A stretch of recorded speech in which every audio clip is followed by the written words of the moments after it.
Good morning and welcome to this morning's reflection. And I'm glad that together we begin a new day. And today we go back to looking at some of Richard Rohr's work. And in particular today he's talking about the message of the cross. Sometimes we look at the cross and what we see is a passive Jesus.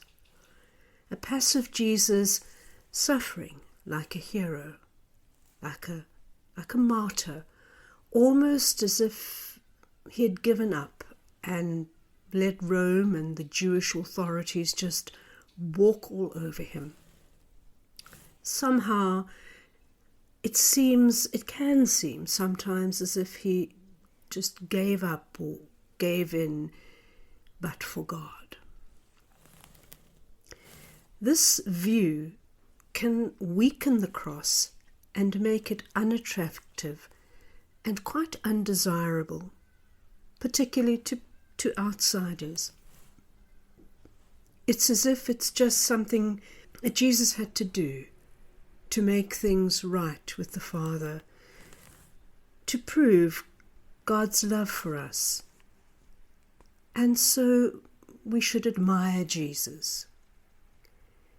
And there is much truth in that, but it's not the whole story.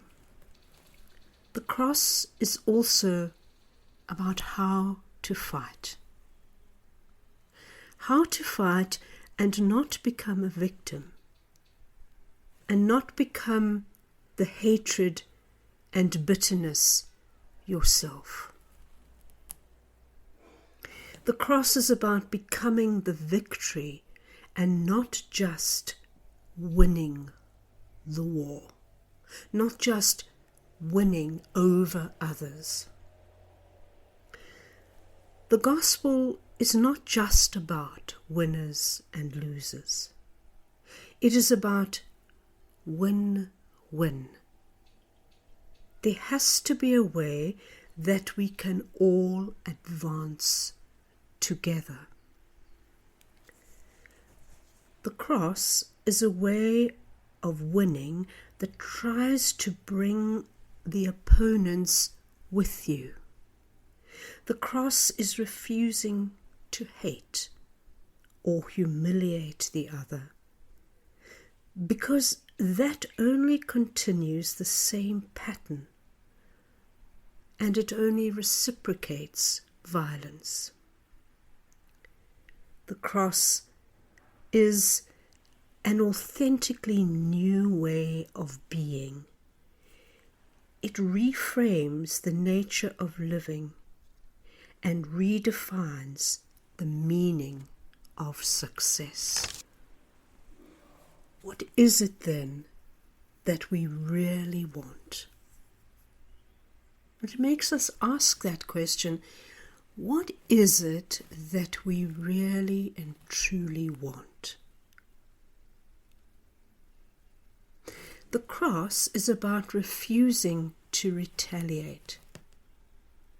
Instead, something new, something transformational occurs.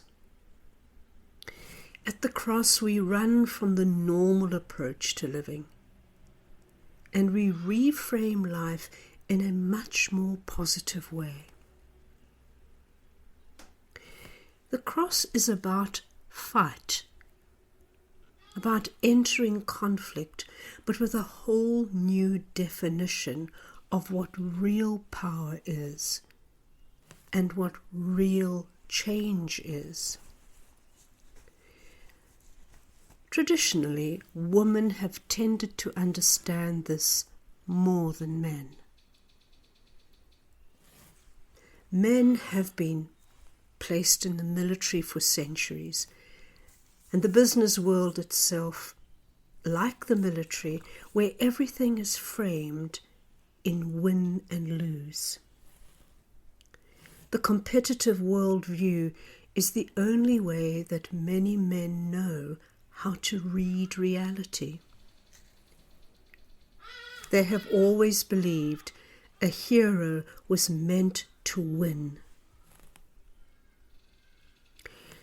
Many of us have failed to see the message of the cross and have continued in the old punitive system because it's really hardwired into us. The cross is how to find answers without becoming part of the problem itself. And as we look back through history, we see that wherever revolutions have occurred, very often the revolutionaries become the very thing that they have fought against. They become the oppressors.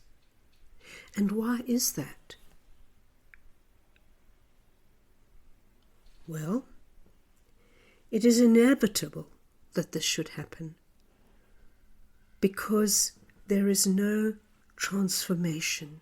There is no inner change that occurs during a revolution. A revolution does not become a journey into powerlessness, which is the mystery of the cross that inspired the revolution. It was simply another form of dominative power. Jesus is, in some ways, the only true revolutionary. Most revolutionaries merely rearrange the furniture on the deck of the Titanic, but Jesus built a new boat. Unless spirituality answers the questions of power and powerlessness, there is never any real transformation.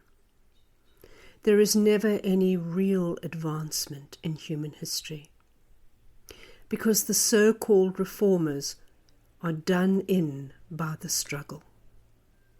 The cross is finally about how you stand against hate without becoming hate yourself.